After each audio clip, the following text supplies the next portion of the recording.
감사하고 또 그동안 기다려주시고 또 인내해주신 우리 성도님들께 감사드립니다.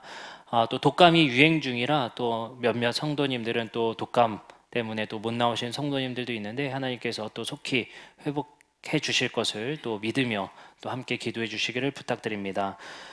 오늘 우리는 마태복음 9장 9절부터 14절 말씀을 함께 듣도록 하겠습니다. 우리 저번 주 말씀 혹시 기억하시나요? 기적 사건, 그죠? 병든 자를 치료하시는데 우리가 흔히 아는 나병 환자를 치료하신 사건이 어떤 의미인지를 함께 말씀을 통해 배웠습니다. 그 나병 환자, 우리가 과거에 알고 있었던 문둥병 환자 아니라 우리 피부병에 가까운 질병이었을 것이다. 그러나 그렇게 가벼운, 어찌 보면 문둥병이라는 이미지가 아니라 피부병으로 본다면 그렇게 큰 질병이 아니었을 겁니다. 하지만 당시 율법에 의해서 그 질병의 깊이보다 그 질병이 갖고 있는 의미, 의식 이런 것들이 중요했습니다. 당시에 그 나병이라고 불리는 그 질환을 걸리면 거의 죽음에 이른 사람이다라고 평가하게 되죠. 그래서 예수 그리스도는 사회적 죽음을 당한 사람들을 구원하시고 그들을 그곳에서 치료하신 사건임을 우리가 저번 주 말씀을 통해서 배웠습니다. 오늘 우리는 마태복음 9장 말씀을 통해서 우리가 잘 아는 세리 마태를 부른 사건을 함께 말씀을 통해 배우도록 하겠습니다. 우리는 저번 주에 이어서 8장, 9장 계속해서 기적, 치유 사건이 계속 등장하게 됩니다. 나병을 고치시고요, 중풍병자를 고치시고 오늘 세리 마태 이야기 뒤에는 또 혈루병 여인을 고치시고 또 죽은 아이를 일으키시는 사건이 연거푸 등장합니다. 산상수훈이 끝난 뒤에 계속해서 이어지는 말씀은 기적과 치유 사건에 집중되어 있습니다. 이 사건 가운데 근데 마태를 부르신 사건이 딱 들어가 있습니다. 그럼 만약에 제가 예수님의 이야기를 사건 순서대로 썼다라고 하면 상관없지만 사실 마태복음은 예수님의 일대기를 시간 순서대로 쓴 것은 아닙니다. 그런 입장에서 봤을 때 어색하게 왜 하필 마태를 부른 이야기를 기적과 치유 사건이 이렇게 몰려있는 구간에 넣었을까라는 질문을 우리는 해야 됩니다. 왜냐하면 성경이라는 것은 단순히 저자가 예수님의 사건을 일대기적으로 시간 순서로 10시에 뭐 했고 11시에 뭐 했고를 쓴 것이 아닙니다. 어떤 목적에 의해서 사건을 나열한 이야기입니다. 그렇기 때문에 시간 순서라기보다는 목적에 의한 사건의 나열 순서입니다. 그렇게 생각하면 독자들을 배려했다면 이 글을 쓴 마태는 치유와 그 다음에 기적 이야기를 한데 묶어놓고 제자들을 부르신 이야기를 놨어도 좋았을 텐데 왜 치유와 사건의 이 기적 이야기 중간에 세리 마태를 부르신 이야기를 넣느냐라는 질문을 가져야 된다는 이야기입니다. 그래서 오늘은 기적과 치유 말씀을 저번 주에 배웠다면 그 사이에 어색하게 들어간 이 세리 마태의 이야기가 과연 어떤 의미이고 독자에게 무엇을 이해하게 하기 위해서 무엇을 생각하게 하기 위해서 이 자리에 넣는지를 함께 생각해 보고자 합니다. 우선 우리가 이 말씀을 살펴보기 전에 예수의 기적 사건은 사실인가? 라는 점부터 우리가 생각해 봤으면 좋겠습니다. 예수님의 기적 사건은 지금의 과학적 근거로 그리고 또 자연주의적 생각으로는 사실 일어나기 힘든 일들입니다. 예를 들어서 예수님이 오병이어 사건을 일으키신다든지 물 위를 걸으신다든지 이런 기적 사건이 지금 자연 세계 속에서 일어나기는 참 어려운 일들입니다. 그렇기 때문에 많은 이들이 예수의 기적 사건을 진짜 일어난 일이 아니라 비유에 가깝다, 그리고 그냥 상징에 가깝다라고 이야기를 합니다. 또는 제자들이 오바해서 이렇게 쓴 것이다 라고 말하는 사람들도 꽤나 있습니다. 그럼 우리는 예수님의 기적 사건을 진짜로 볼 것인지 아니면 사실로서 일어난 일로 볼 것인지에 대한 고민을 하게 됩니다. 이 고민을 하기 전에 우리는 마태복음 12장 24절 말씀을 한번 읽어봤으면 좋겠습니다. 바리새인들은 듣고 이르되 이가가 누구죠? 예수님입니다. 예수가 귀신의 왕 바알세불을 힘입지 않고는 귀신을 쫓아내지 못하느니라 하거늘 이라는 말씀이 등장합니다. 이 말씀이 꽤 예수님의 기적 사건이 사실이었느냐 아니었느냐를 우리에게 주는 힌트인 것 같습니다. 왜냐하면요, 여기서 예수님에게 말한 사람들은 바리새인들입니다. 바리새인들은 예수님의 적대자들이죠. 예수님을 반대한 사람입니다. 근데 그 반대한 사람들이 뭐라고 했냐면요, 기적을 행한 적이 없다라고 반론하지 않아요. 예수님의 기적을 있었던 적이 없어 라고 반론하는 것이 아니라 바리새인들이 지금 트집을 잡고 있는 것은 기적을 행한 적이 없는 것이 아니라 기적에 대한 근원을 비판하고 있죠. 적대자들의 입장에서는 그런 일 없어, 거짓말이야, 허구야 라고 말하면 좋을 텐데 그것이 아니라 뭐라고 얘기를 해요? 예수님의 기적은 인정하면서도 그 기적을 일으킨 근원이 하나님이 아니라 귀신의 힘을 입었다, 이렇게 평가하고 있다는 것입니다. 그 말은 마태복음의 그 적대자로 등장하는 바리새인들조차도 예수님의 기적 사건 자체는 인정하고 있다는 것을 우리는 살펴볼 수 있습니다. 자, 그러면 우리가 본격적으로 오늘 처음 서론에 말했었던 예수님의 기적 사건과 세리 마태 사건의 관련성, 그리고 세리 마태를 부르신 이야기가 왜 기적과 치유 사건 중간에 들어갔느냐, 이 부분을 함께 살펴보고자 합니다. 당시의 세리는 어떤 사람들이었느냐?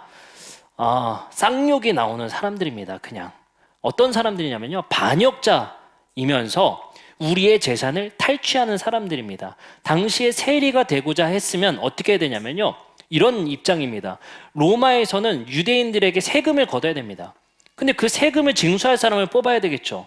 근데 그 징수를 어떻게 하냐면요, 입찰을 하는 거예요. 가장 많이 거둘 거라는 사람을 자기가 입찰을 합니다. 나는 이 가족들한테 얼마를 거둘 수 있어, 얼마를 거둘 수 있어. 그걸 많이 걷어서 내면서 내가 수수료를 챙기는 게 세리들입니다. 그러니까 당시에 로마의 앞잡이가 되는 거예요. 근데 여기서 우리가 생각해야 될 건 뭐냐면요, 지금 저와 여러분들의 관계가 아니에요. 박근주 장로님과 장정권 사님의 관계가 아닙니다. 그 말은 뭐냐면요, 이 당시에 세리와 유대인들의 관계는 어떤 관계냐면요, 수저와 밥숟가락이 몇 개 있는지까지 아는 사람들이 유대 가족 문화예요. 이웃 문화란 말이에요. 그 말이 뭐겠습니까? 내가 세리가 된다는 것은 어떤 입장이냐면요, 니네 쌀 한 톨이 몇 개인지도 내가 알고 있어, 싹 걷어줄게, 이런 느낌입니다. 그렇기 때문에 내가 세리가 되는 순간 우리 친인척들은 다 털리는 거예요. 내가 그걸 다 걷어가지고 최대한 수수료를 많이 뽑아먹는 게 세리입니다. 그렇기 때문에 세리가 되는 순간 그 사람들은 그 지역에서 그냥 사람 취급을 못 받는 거예요. 유대 동족을 배반하고 로마의 앞잡이가 되는 사람들이 바로 세리들입니다. 그래서 마태복음 9장 10절에서는 사람들이 이렇게 평가합니다. 예수께서 마태의 집에 앉아 음식을 잡수실 때에 많은 세리와 죄인들이 와서 예수와 그의 제자들과 함께 앉았더니, 그냥 세리라고 하는 것이 아니라 죄인들이 함께 와서 먹었다는 표현이 무엇이겠습니까? 세리들을 죄인들과 같은 무리로 보고 있는 것입니다. 그 이유는 아까 말씀드린 것처럼 그들이 미움을 받던 정부와 협력하고 있었고, 둘째는 세금을 과도하게 걷어 수수료를 챙기고 있었기 때문입니다. 그렇기 때문에 세리들은 그 당시에 최악의 인간들이라는 평가를 받는 것이 바로 세리입니다. 그중 한 명이 바로 세리 마태였던 거죠. 예수님께서는 그 세리였던, 죄인 중에 죄인이었던 그 마태를 자기의 제자로 부르십니다. 발칵 뒤집어지는 거예요. 근데 여기서 재밌는 것은 예수님께서 세리 마태를 부르자 세리 마태가 어떻게 했죠? 일어나 따릅니다. 마태복음 9장 9절이요. 예수께서 그곳을 떠나 지나가시다가 마태라는 사람이 세간에 앉아있는 것을 보시고 이르시되 나를 따르라 하시니 일어나 따르니라. 근데 여기서 참 재밌는 헬라어 한 가지가 등장합니다. 일어나라는 헬라어가 아나스타스라는 헬라어가 쓰여요. 근데 이게 왜 재밌냐면요, 이 헬라어 아나스타스라는 이 헬라어가 어디에 쓰였는 줄 아세요? 예수님이 부활하셨다의 부활이란 단어에 많이 쓰여요. 이 단어가 쓰인 곳을 읽어드리겠습니다. 마가복음 16장 9절에 이곳에 쓰입니다. 예수께서 안식 후 첫날 이른 아침에 살아나신 후에 살아나다에 쓰여요. 마가복음 8장 31절에 여기에 쓰입니다. 인자가 많은 고난을 받고 장로들과 대제사장들과 서기관들에게 버림받아 죽임을 당하고 사흘 만에 살아나야 할 것을 여기에 살아나다에 쓰이게 돼요. 그러니까 예수님께서 부활하시다를 한글 번역으로는 살아났다라고 번역을 하지만 헬라어의 원어의 의미에는 일어나다의 의미에 더 가까워요. 그것을 누구에게 썼어요? 세리 마태에게 이 표현을 쓴 거예요. 그러면 이 성경을 읽고 있었던 헬라어에 익숙했던 사람들은 딱 아는 거예요. 이 단어는 아주 특이한 곳에만 쓰인 것을 아는 거예요. 어디요? 예수님이 부활하시다, 예수님께서 일어나셨다라는 특이한 곳에 사용했다는 것을, 이것을 읽었던 사람들은 헬라어가 익숙하니까 딱 발견하게 되는 거예요. 그걸 누구에게 썼어요? 세리 마태에게 썼다는 거예요. 그 말은 무엇이겠습니까? 이 책을 기록한 마태 스스로가 자신의 이야기를 쓰는데 자신이 예수님을 따른 것은 내가 새로운 생명을 얻은 부활 사건에 가까운 기적이라고 표현하고 있는 거예요.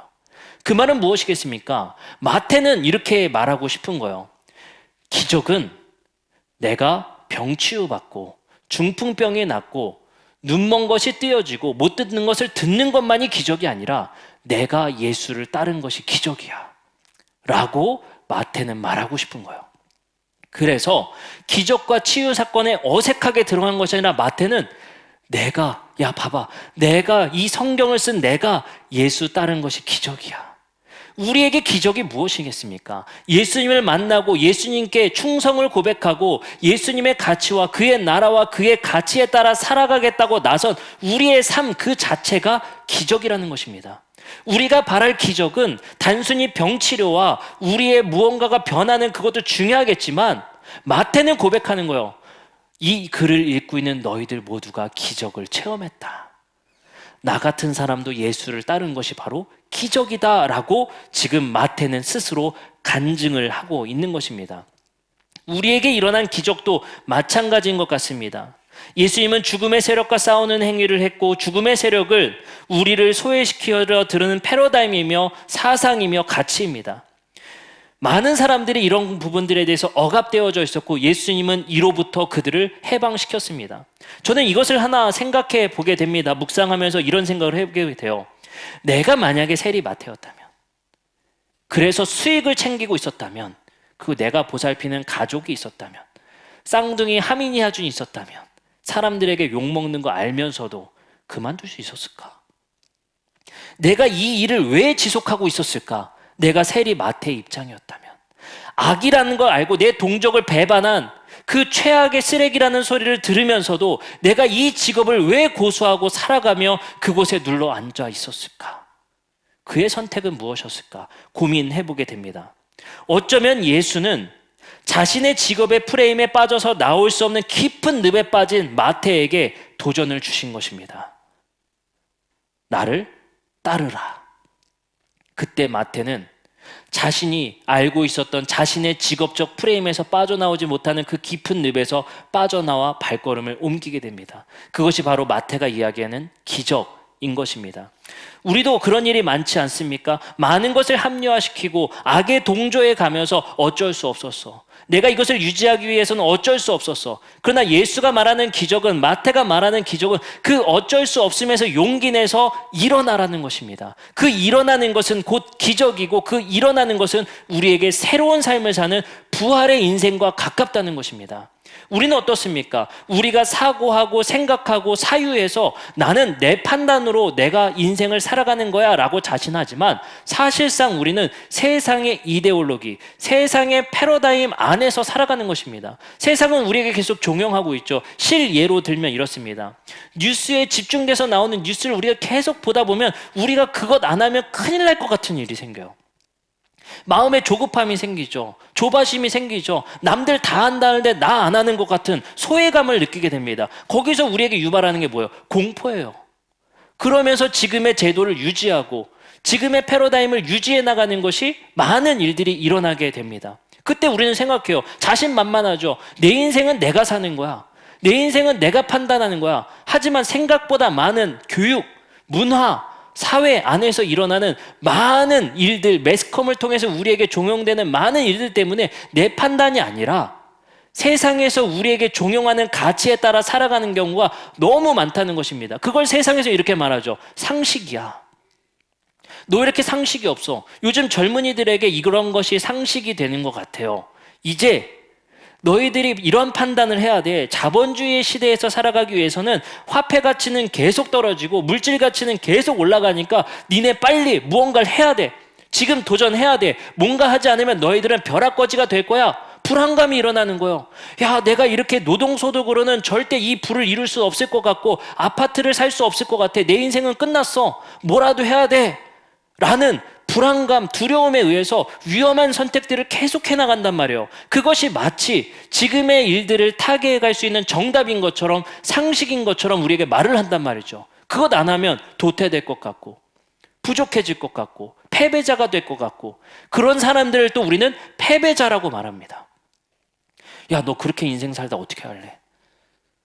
이것이 우리의 가치관이고 우리의 세계관이라는 거예요. 근데 그게 진짜 하나님께서 우리를 창조하신 인간미며 그것이 인간다움이냐는 거예요.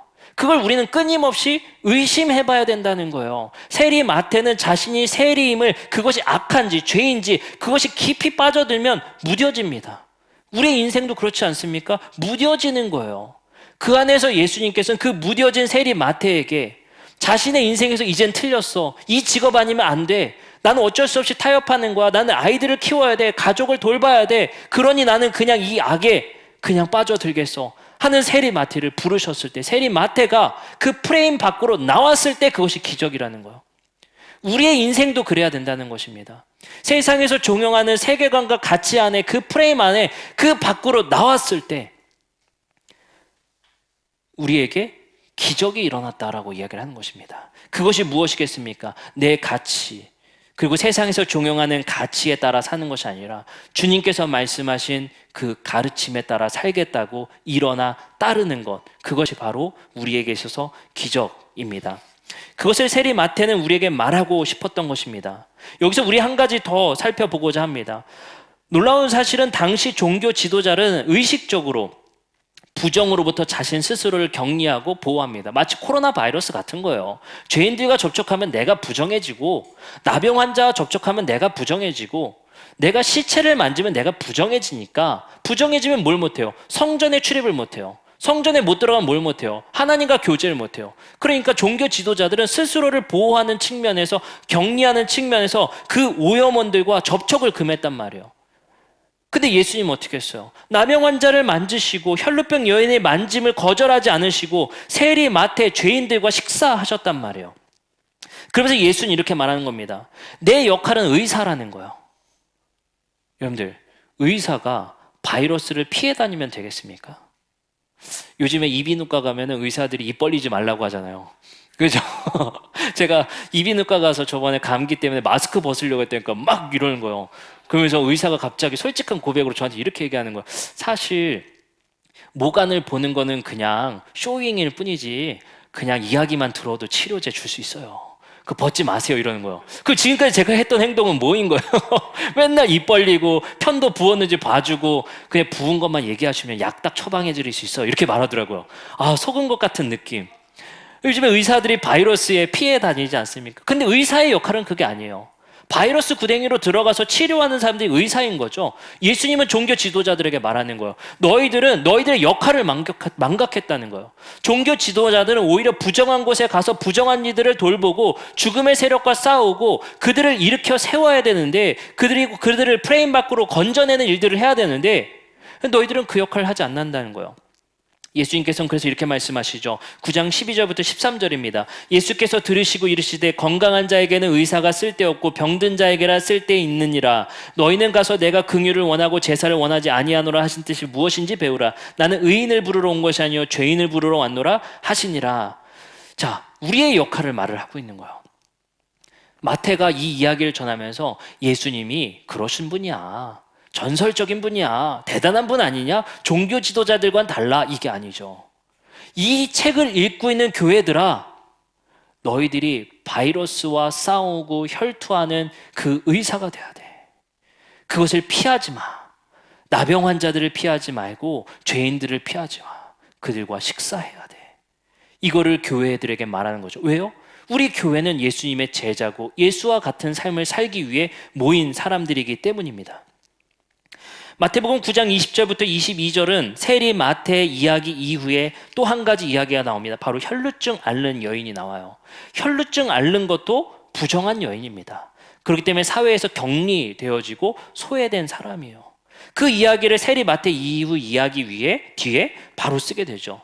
근데 또 여기서 재밌는 표현 한 가지가 나와요. 20절입니다. 12해 동안의 혈루증 앓는 여자가 예수의 뒤로 와서 그 겉옷가를 만집니다. 이는 제 마음에 그 겉옷만 만져도 구원을 받겠다 함이라. 예수께서 돌이켜 그를 보시며 이르시되 딸아 안심하라, 내 믿음이 너를 구원하였다 하시니 여자가 그 즉시 구원을 받으니라. 여기서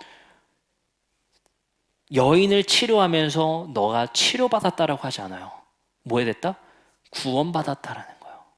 세상의 소외로부터 이제 혈루병 여인으로서, 부정한 여인으로서 사회에서 격리된 여인을 이제 구원하셔서 세상으로 복귀시켰다는 겁니다. 이러한 표현들을 우리가 생각해 보며 한 가지 떠오르는 것이 있습니다. 바로 세리 마태와 이 혈루병 여인, 나병 환자, 중풍병자 모두 다 기적을 체험한 자들입니다. 근데 어떤 기적입니까? 세상의 프레임 밖으로 나와진 자들입니다. 우리 그리스도인들이 그런 것입니다. 지금 내가 살고 있는 가치를 벗어버리고 예수 따름을 작정한 것입니다. 그 예수 따르면은 예수님은 분명히 말씀하십니다. 의를 위하여 핍박받을 것이다. 프레임에 젖어들어 사는 것에 있어서는 우리에게 고난이 따르지 않습니다. 세상과 타협하며 사는 것에 있어서는 고난이 따르지 않습니다. 근데 예수님 말씀하신 거예요. 그 프레임 밖은 고난이 펼쳐진다. 천국이 펼쳐지는 게 아니에요. 프레임 밖에는 고난이 뒤따를 것이다. 의를 위하여 핍박받는 자들이 될 것이다. 세리 마태에게 하는 이야기인 것 같습니다. 그리고 우리에게 하는 이야기인 것 같습니다. 프레임 안에서는 악으로 인해, 악으로 타협함으로 인해 나에게 핍박이 아니라 평안함을 줬을 것입니다. 하지만 프레임 밖은 의를 위하여 핍박받는 자들이 되는 것입니다. 죄와 타협함으로 핍박을 면했던 자들이 이제 의를 위하여 핍박받는 프레임으로 나아가는 것입니다. 우리에게 있어서 이런 패러다임의 요청, 새로운 패러다임의 전환이 일어나는 것이 바로 기적이라고 말씀하시는 것입니다. 예수님께서는 그 이후에 우리에게 이렇게 요청하십니다. 마태복음 9장 35절에서 38절입니다. 예수께서 모든 도시와 마을에 두루 다니사 그들의 회당에 가르치시며 천국 복음을 전파하시며 모든 병과 모든 약한 것을 고치시니라. 무리를 보시고 불쌍히 여기시니 이는 그들이 목자 없는 양과 같이 고생하며 기진함이라. 이에 제자들에게 이르시되 추수할 것은 많되 일꾼이 적으니 그러므로 추수하는 주인에게 청하여 추수할 일꾼들을 보내주소서 하라 하시니라. 마지막에 예수님의 요청은 제자들에게 이제 추수할 일꾼 되라 말씀하시는 겁니다. 표현을 잘 써야 될 것 같아요. 추수꾼이라고 쓰면 또 신천지, 또 추수꾼 많이 쓰지 않습니까? 참 좋은 표현인데 그들이 씀으로 인해서 우리가 참 쓰기가 곤란해진 것 같아요. 추수할 일꾼이 없다는 거예요. 예수님께서는. 그 말이 무엇이겠습니까? 교회가 추수할 일꾼 되어야 되는데 그 추수가 무엇이겠습니까? 자꾸 우리도 패러다임 전환을 해야 돼요. 교회 안으로 끌고 오는 게 추수가 아니에요. 추수라는 건 뭐겠습니까? 세상의 가치에 젖어들어서 내 인생 무엇인지 모르고 내 삶이 무엇인지 모르고 살아가는 이들에게 패러다임 시프트, 패러다임의 전환을 일으켜주는 거예요. 인생이 그것만은 아니야. 우리의 삶의 목적이 그것만은 아니야. 다른 것을 보여줄게. 우리가 왜 이렇게 사는지 그 이유를 보여줄게. 패러다임의 전환이 일어난 자들, 그리고 프레임 밖으로 나온 자들의 삶을 통해 새로운 프레임을 보여주고 새로운 패러다임을 그들에게 보여주자는 것입니다.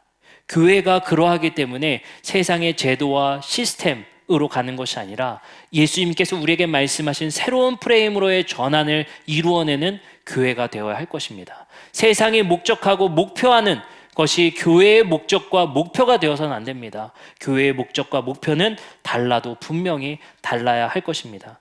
고린도전서 3장 9절에서는 바울은 이렇게 말합니다. 우리는 하나님의 동역자들이다. 우리가 감히 하나님의 동역자라고 말합니다. 바로 예수님의 사역을 이 땅에서 이루어내는 자들인 것이죠. 그것이 무엇입니까? 여러분들, 우리 주위에 그런 이들 참 많이 있습니다. 여전히 세상에서 종용하는 많은 가치들 때문에 불안감에 떨어가는 청년들이 많이 있습니다. 이제 어떻게 살아야 되나 낙심하는 이들이 참 많이 있는 것 같습니다. 다른 사람들은 벼락부자가 되었다는데 나는 그냥 숨만 쉬어도 벼락거지가 되는구나 라는 가치를 가지고 절망에 빠져가는 이들이 참 많이 있습니다. 그들에게 프레임의 전환을 보여줘야 합니다. 그것이 인생의 목적이 아님을 우리는 분명히 보여주어야 할 것입니다. 참 근데 이것이 말은 쉽지만 쉽지 않은 거 다 알고 계시지 않습니까? 저도 쉽지 않은 것 같아요. 한 예로 이런 것인 것 같습니다.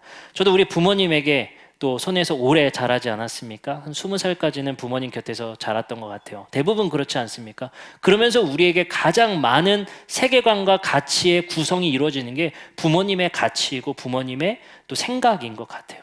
저도 20살 때까지 부모님께서 옳다는 것이 옳은 것이고 세상에서 그르다는 것이 그르다는 것으로 제 프레임이 만들어지고 그것을 우리는 세계관이라고 말을 합니다. 근데 저희 집은 그랬어요. 큰아버지 계실 때 큰 집에 놀러 가도 항상 명절날 그랬던 것 같습니다. 우리 여자분들은 부엌에서 식사하시고 남자분들은 딱 상 펴놓고 이렇게 딱 식사하고 그런 모습을 어릴 때부터 봤던 것 같아요. 그러다 보니까 옳고 그름이 저게 문화야, 저게 당연해 라는 프레임이 제 안에 형성이 되는 거예요. 저희 어머니 모습을 봐도 그랬던 것 같아요.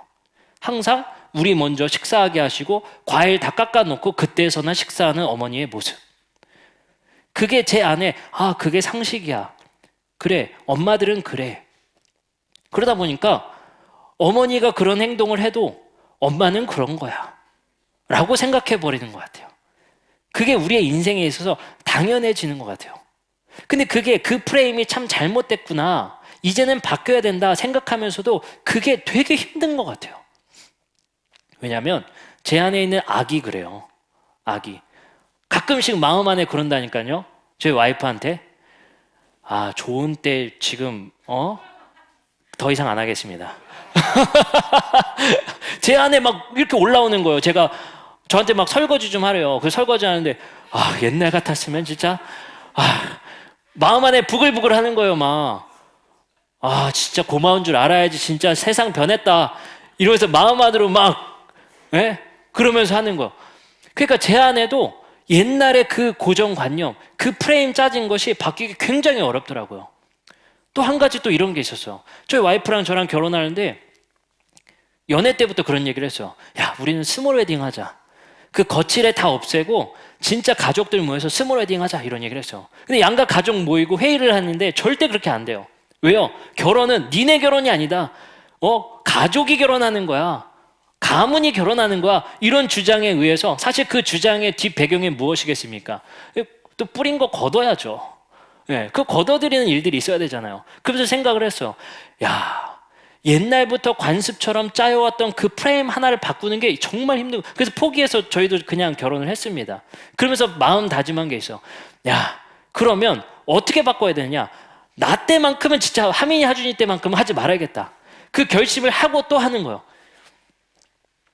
세상이 차츰차츰 바꿔가겠죠. 그러면서 생각하는 게, 내 안에 자라면서 유년기 때, 또 초등기 때, 또 중학교 때, 고등학교 때, 또 성인기 때 내 안에 많은 문화와 사회와 교육으로 인해 생긴 그 프레임 하나를 바꾸는 게 얼마나 어려운지 모릅니다. 제가 가끔씩 마음에서 욱한다니까요. 옛날 같았으면 진짜. 그 옛날 얘기를 저도 계속 왜 하는지 모르겠어요. 속으로, 마음속으로 표현하진 않습니다. 요즘 시대에 그랬다가는 또 큰일 나죠. 근데 마음 안으로 계속 그 마음이 제 안에 완전히 벗겨지질 못하는 것 같아요. 그 안에 있는 프레임과 제 안에서 계속 싸우는 것 같아요. 옛날 같았으면은 밥 먹이고 목욕하고 재우는 거 본인이 다 해야지. 그 남자들이 합니까? 이런 얘기 했다가는 지금 시대엔 큰일 나죠. 근데 그 고정관념, 프레임이라고 하는 것이 정말 무서운 것 같아요. 안 바뀌어요. 그러니까 저도 다 버리진 못한 거예요. 제 마음 안에 불평이 있거든요. 하민이 하준이가 요즘에 그래요. 제가 설거지하고 있으면, 요리하고 있으면 아빠 요리해줘 막 이래요. 요즘에 말을 잘하니까 막 얘기해요. 그래서 한 가지 뿌듯한 거는, 하민이 하준이는 남자가 요리하는 게 당연해지겠구나. 설거지하는 게 당연해지겠구나. 우리 아이들에는 우리가 바꿔놓은 패러다임을 교육시킬 수 있어야 돼요. 그것이 바로 기독교 교육인 것 같습니다. 우리가 지금까지 쌓아올린 관습과 유교적 전통과 많은 잘못된 패러다임들이 있지 않습니까? 그것을 깨고 나온 이들이라면 우리는 우리 아이들에게 우리의 삶에서 그 프레임의 전환을 보여줄 수 있는 어른 되었으면 좋겠습니다.